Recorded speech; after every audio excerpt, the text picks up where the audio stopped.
4월 초, 지금 4월 일주일 동안만 600억 달러가 들어왔다고요. 돈이 어디로 갈지 갈 길을 잃었다는 거예요. 그럼 개미들이 지금 돈을 어떻게 하고 있다? 주식이든 금이든 냈다 팔아 제끼고 그 돈을 갖고 현금으로 들고 있다는 거예요. 금도 위험하고 미국 채권도 위험할 것 같고 모르겠다. 오로지 현금만 넣어놓자.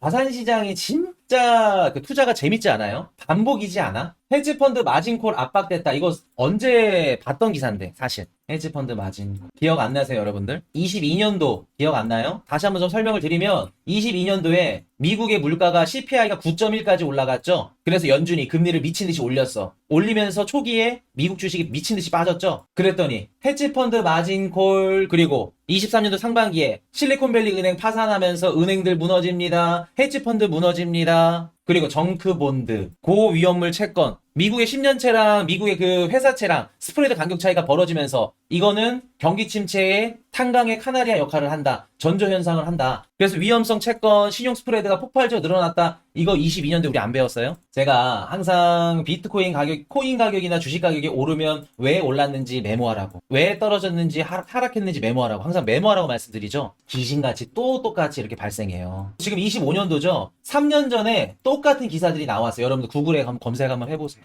아무것도 몰라요. 아니 최근에 들으신 분들 모르지. 22년도에 저희 코인이슈 방송 보시면서 공부하셨던 분들은 이거 기사 보면 이거 나 예전에 한번 기억하는데 봤는데. 이래서 자산시장은 반복이고 사이클은 역사적으로 계속 똑같은 거예요. 금리가 올라가면은요 금리가 또 떨어지고요. 금리가 또 올라가면요 또 떨어져요. 이게 사이클이에요. 주식 가격이 올라가면요 떨어지고요. 올라가면요 떨어지고요. 올라가면 떨어져요. 그럼 여러분들 볼게요. 이렇게 사이클이라면은 3년 전에 22년도가 언제였냐면은 비트코인 한 개에 2천만 원대였어요. 2,300만 원. 아직도 안 있습니다. 11월 9일 FTX 파산돼서 제가 멤버십 방송에서 긴급 매수해야 된다. 미친듯이 사야 된다. 그때 회원분들 다 2천만 원에 사가지고 1억 5천만 원에 엑시트하고 지금 노후 준비 끝났죠? 그때가 여기였어요. 그리고 그해 연도에 헤지펀드 마진콜 발생한다. 기업들 무너진다. 회사채 다 깨진다. 은행들 무너진다. 그때가 여기였다고. 그러면은 23, 24, 25 상승과 하락을 또 왔다 갔다 했죠. 사이클이. 여기에서 또 3년 뒤에 똑같은 기사가 나오죠. 얼마나 재밌어. 우리 3년 전에 배웠던 게 똑같이 나와. 귀신같이. 그때는 절망적이었어요. 몰랐어. 무서웠어. 그때는.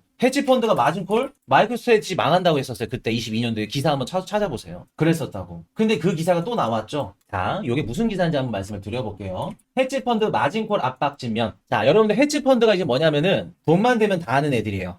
헤지펀드. 지금 미국 재무장관 베센트 재무장관이 조지 소로스라고 영란은행 무너뜨린 이제 그 헤지펀드의 오른팔이었습니다. 그냥 돈으로 돈 먹기 하고 환차익 노려가지고 환율 놀이하고 그런 애들이 헤지펀드입니다. 그럼 쉽게 말해서 헤지펀드가 주식도 매수하고 뭐 ETF도 매수하고 샀다 팔았다 하면서 이제 돈을 차익을 거두는 공매도도 때리고 그런 애들이 헤지펀드인데 얘네들이 자금을 융통하려면 미국 월가에 있는 은행들한테 돈을 땡겨야겠죠. 돈을 땡기는데 얘네들이 갖고 있는 포트폴리오 뭐 애플도 있고 엔비디아도 있고 요런 애들 시가총액 가치가 떨어졌어. 그럼 은행은 얘가 어쨌든 헤지펀드가 은행한테 돈을 빌렸는데 얘네들이 갚을 능력이 될까? 담보가 계속해서 낮아지니까 은행 입장에서는 뭐를 요구해야 돼요? 야, 너네 담보가 계속해서 떨어지는데 돈 좀 더 납입해라.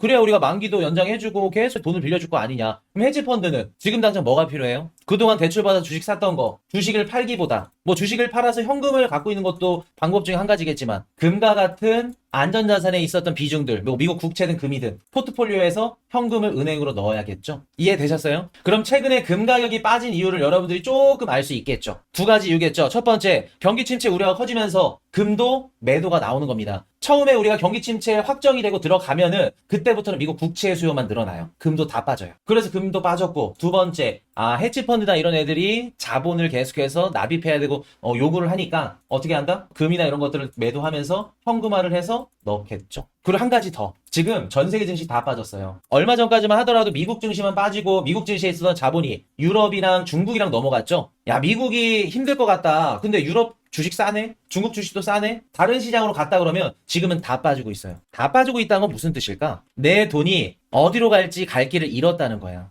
자, 머니마켓 펀드라고 우리가 요거 어떻게 배웠죠? 갈 길 잃은 돈이 어디로 모인다? 머니마켓 펀드, MMF 창구로 모이죠. 대기성 자금이라 보시면 돼요. 하루 이틀짜리 은행 이자 받으면서 현금 갖고 있는 것. 지금 MMF 창구의 자본이 미친 듯이 늘어났습니다. 지금 4월 초, 지금 4월 일주일 동안만 600억 달러가 들어왔다 그래요. 그럼 개미들이 지금 돈을 어떻게 하고 있다? 주식이든 금이든 냈다 팔아 제끼고 그 돈을 갖고 현금으로 들고 있다는 거. 그럼 우리가 이걸 어떻게 해석할 수 있냐면, 아, 트럼프 정책이 너무 불확실하고 너무 힘들 것 같고 관세가 언제 끝날지 모를 것 같아서 금도 위험하고 미국 채권도 위험할 것 같고 모르겠다. 오로지 현금만 넣어놓자. 그래서 MMF 들어간 겁니다. 이해되셨나요, 여러분들? 그럼 지금 당장 여러분들이 해석할 수 있고 봐야 되는 건 뭐냐면, 지금 당장 시장이 급반등해가지고 막 미친 듯이 올라간다? 그러려면 한 가지 전제 조건이 필요해요. 트럼프의 관세 인상 이런 정책들이 최대 상한선은 발표가 됐지만 이게 우리가 시간을 두고 점진적으로 계속해서 가면 갈수록 불확실성을 해소되는 게 맞아요. 근데 보복 관세도 터지고 이게 길게 갈지 짧게 갈지 모르기 때문에 이런 것들이 어느 정도 트럼프의 입에서나 아니면 행정 정책이 조금 바뀌거나 이런 것들이 발표됨으로써 MLF 자금들이 다시 미국 증시랑 어디로 들어가야 된다? 위험성 자산인 비트코인 시장 같은 이런 자산 시장에 들어가야 돼. 왜? 돈이 갈 길을 잃었어. 그리고 한 가지 더, 트럼프의 이런 정부 정책들 바뀔 수도 있는 거예요. 우리 철회할게 할 수도 있는 겁니다. 미국 주식 더 빠지면은. 보세요. 안 하고 100이나. 그리고 이런 것들이 해소되고 또 트럼프 정부의 법인세 인하나 이러한 좀 긍정적인 정책들이 있죠. 이런 것들이 발표가 돼. 그럼 다시 미국 증시로 자본이 이동하겠죠. 그거 터지기 전까지는 지금 당장은 힘들어요, 여러분들. 단기적으로. 차트 보면서 막 뭐 밑줄 긋고 할 때가 아니야. 그리고 또 볼게요. 헤지펀드가 최근 들어 사모펀드 시장 굉장히 많이 확장이 됐죠. 커지고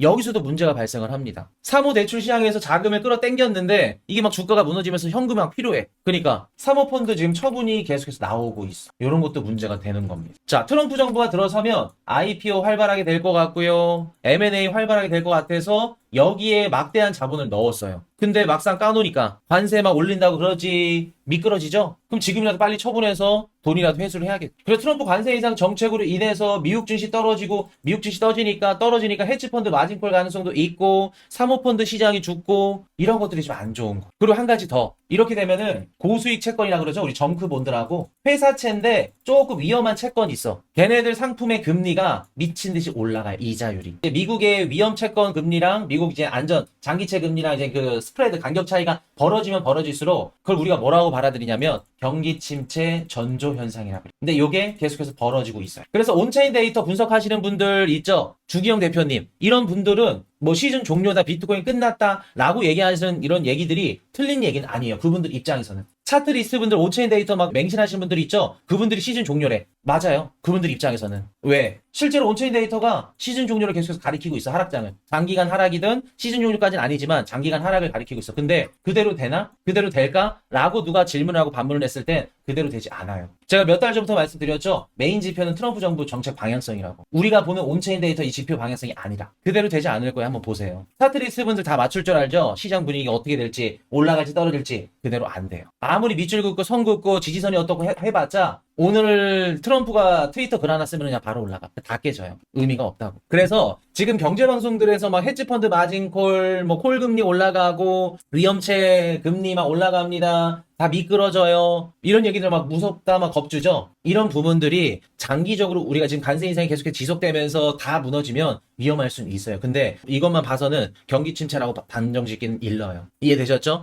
그래서 요거는 앞으로 트럼프가 지금처럼 뭐 관세 인상 정책을 계속해서 고수하고 미국 증시가 빠져 크게 휘둘려. 그러면 어떻다? 그러면 위험할 수 있어요.